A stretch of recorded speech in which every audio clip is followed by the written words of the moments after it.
अब वैदिक चिंतन जो है एक विशिष्ट चिंतन है। और वैदिक चिंतन में जब धर्म तत्व के बारे में मनीषियों ने चिंतन किया तो धर्म शब्द संस्कृति के ध्रा धातु से बना हुआ है, जिसका अर्थ होता है धारण करना। यानी मानव जीवन में जो वस्तु तत्व विचार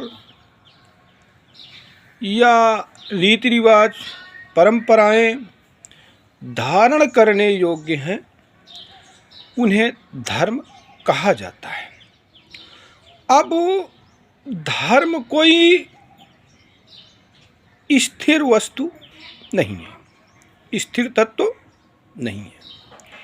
समय विशेष परिस्थितियों और देश काल के अनुसार, यानी समय के अनुसार समय बदलता, समय के साथ साथ धर्म भी बदलता रहता है।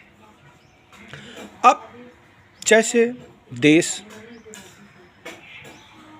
भारत देश है और इसमें ऋतुएं बदलती रहती हैं, उसी प्रकार व्यक्ति का धर्म बदलता रहता है। अब यहाँ का पहनावा कुछ दूसरा है, या सऊदी अरब चले जाओ, या अमेरिका चले जाओ, या यूरोप कंट्री चले जाओ, तो वहाँ का पहनावा कुछ दूसरा हुआ। तो यहाँ का धर्म, देश, यहाँ ये बात सिद्ध हुई कि देश के अनुसार धर्म भी बदलता रहता है। अब काल माने समय, समय के अनुसार भी धर्म बदलता है। जैसे ग्रीष्म ऋतु है तो बहुत ही सीधे साधे सिंपल कपड़े पहने हुए हैं। अभी ठंडी ऋतु आ जाएगी तो दूसरे तरह के कपड़े पहनना धर्म हो जाएगा। देश, काल और परिस्थितियों के अनुसार भी धर्म बदलता रहता है। विशेष परिस्थिति में वही कार्य धर्म हो सकता है और विशेष परिस्थिति में वही काम अधर्म हो सकता है। व्यक्ति के अनुसार भी धर्म बदलता रहता है। एक व्यक्ति वही काम करे तो वो काम धर्म हो सकता है, और दूसरा काम वही व्यक्ति करे तो अधर्म हो सकता है। एक कसाई है, बकरे काट रहा है, ये उसका धर्म है, ये उसका काम है।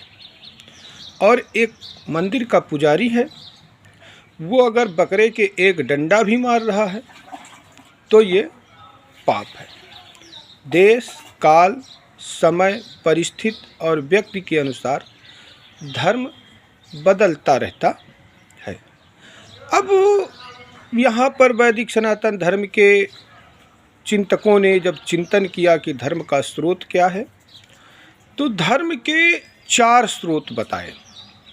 बोले श्रुति, जो सुना गया अर्थात वेदों में जो लिखा है वो धर्म है। स्मृति, जो स्मृतियों में लिखा हुआ है, स्मृति है, वो धर्म है। श्रुति, स्मृति, सदाचार, जो भी काम सदाचार पूर्ण है, धर्म ग्रंथों में वो लिखा हो या न लिखा हो, वो धर्म है। अब इधर आ जाता है धर्म का प्रमुख स्रोत श्रुति, स्मृति, सदाचार और सद्विवेक। यानी कोई काम आप अपने विवेक करने से पहले आप अपने विवेक का इस्तेमाल कीजिए। आपका अगर विवेक उस काम को करने की अनुमति देता है तो फिर वो धर्म होता है। अब इसका उदाहरण ये है कि हम वैदिक सनातन धर्म के ग्रंथों में देखते हैं, वहाँ पर ऋषियों के लिखे हुए जो ग्रंथ हैं वेद हैं, पुराण हैं, स्मृति हैं या रामायण महाभारत, तो हम वहाँ देखते हैं कि ऋषियों के मतों में भिन्नता है। अब ऋषियों के मतों में भिन्नता है तो किसको धर्म माना जाए? किसको धर्म माना जाए? वशिष्ठ जी ने कुछ लिखा है तो क्या उसे धर्म मान लिया जाए? पाराशर जी ने कुछ लिखा है तो क्या उसे धर्म मान लिया जाए? या कपिल मुनि ने कुछ लिखा है, गौतम जी ने न्याय शास्त्र में कुछ लिखा है, तो किसको धर्म माना जाए? तो इस विषय में महाभारत के वन पर्व में अच्छा उदाहरण आता है। इस पर यक्ष रूपधारी धर्मराज ने राजा युधिष्ठिर से प्रश्न पूछा कि हे राजन, संपूर्ण सत्य क्या है? धर्म कहाँ है? ऋषियों की वाणी में है या धर्म ग्रंथों में है? राजा युधिष्ठिर ने बहुत ही उत्तर दिया, बोले हे यक्ष, धर्म ना तो ऋषियों की वाणी में है और ना तो श्रुतियों में है, ना स्मृतियों में है। क्योंकि ऐसा देखा जाता है कि एक ऋषि की वाणी की दूसरे ऋषि की वाणी से भिन्नता है, अर्थात ऋषि की वाणी भी संपूर्ण सत्य नहीं है। संपूर्ण सत्य मानव के हृदय में निवास करता है, अर्थात अपने विवेक का जहाँ प्रयोग किया जाता है वहाँ संपूर्ण सत्य प्रकट होता है। तो वैदिक सनातन धर्म में विवेक को बहुत ही महत्व दिया गया है। अब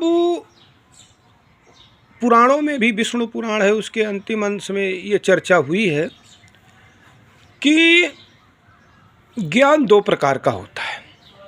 ज्ञान दो प्रकार का होता है, एक शास्त्रजन्य ज्ञान और एक विवेकज ज्ञान। तो विवेकज ज्ञान सूर्य के प्रकाश की तरह होता है और शास्त्रजन्य ज्ञान दीपक के प्रकाश की तरह होता है। यानी देखो, शास्त्र ज्ञान की तुलना दीपक के प्रकाश से और जो मनुष्य का स्वयं विवेक है उस विवेकज ज्ञान की तुलना, उसके विवेक की तुलना सूर्य के प्रकाश से की गई है। यानी जो मनुष्य का विवेक होता है उसकी बराबरी शास्त्र ज्ञान नहीं कर पाता। हाँ, शास्त्र मार्गदर्शन का काम जरूर करते हैं, लेकिन यास्तिनासम स्वयं प्राज्ञः वेद शास्त्र करोति किम नेत्रहीनः दर्पणम किम न करिष्यति। जिसकी अंतः बुद्धि नष्ट है उसको वेद शास्त्र अपने स्वरूप का दर्शन नहीं करा सकते। जैसे नेत्रहीन व्यक्ति को दर्पण देखने से उसको अपने स्वरूप का दर्शन नहीं होता, उसी प्रकार अगर विवेक से हीन व्यक्ति है तो उसको आत्म तत्व का बोध वेद पुराण नहीं करा सकते। इसीलिए अपने विवेक को विकसित करने की, दिन ब दिन बढ़ाने की क्षमता का विकास किया जाना चाहिए। हाँ, शास्त्रों के अध्ययन से, सत्पुरुषों की संगति से विवेकज ज्ञान की वृद्धि